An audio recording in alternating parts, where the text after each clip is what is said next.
बोरगाव येथील तलाठी विठ्ठल ढवळेश्वर यांच्या गाडीत आढळली 1,10,00,000ची रक्कम। पोलिसांची कारवाई। एक तलाठी त्याच्या कारमध्ये 1,10,00,000 रुपये घेऊन जात असताना पोलिसांनी छापा टाकून रोख रक्कम जप्त केल्याची घटना काल दुपारी बेळगाव जिल्ह्यातील रामदुर्ग तालुक्यातील हलगत्ती क्रॉस येथे घडली। कागदोपत्री नसलेली रक्कम पोलिसांनी जप्त केल्याचं समजतंय। बेळगावी जिल्ह्यातील रामदुर्ग तालुक्यातील हलगत्ती चेकपोस्ट जवळ पोलिसांनी विठ्ठल ढवळेश्वर या तलाठीची गाडी अडवली।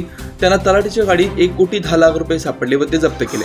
सध्या बोरगाव येथे तलाठी म्हणून कार्यरत असलेले विठ्ठल ढवळेश्वर यांच्या गाडीतून इतकी मोठी रक्कम मिळाल्यानं महसूल विभागात एकच खळबळ उडाली आहे। तलाठी म्हणून असलेल्या विठ्ठल ढवळेश्वर यांच्या गाडीत ही रक्कम आढळून आली होती।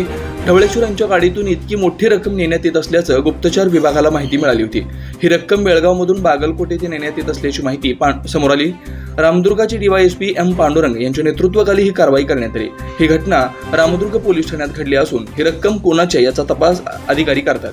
महसूल विभागातील एका तलाठीच्या गाडीत इतकी मोठी रक्कम सापडल्यानं ही रकमेमागे कोणाच्या वरिष्ठ अधिकाऱ्याचा हात आहे का असेही तर्कवितर्क यावेळी करण्यात येत आहे। अशी मोठी रक्कम आढळल्यानं महसूल विभागासह सर्वच खात्यांमध्ये मोठी खळबळ उडाली आहे। सीमा भागातील महत्त्वाचं गाव म्हणून समजल्या जाणाऱ्या बोरगाव येथे कार्यरत असलेल्या तलाठ्याकडे कोट्यवधी रुपयाची रक्कम आढळणं या मागचं गौडबंगाल काय असाही प्रश्न निर्माण झालाय।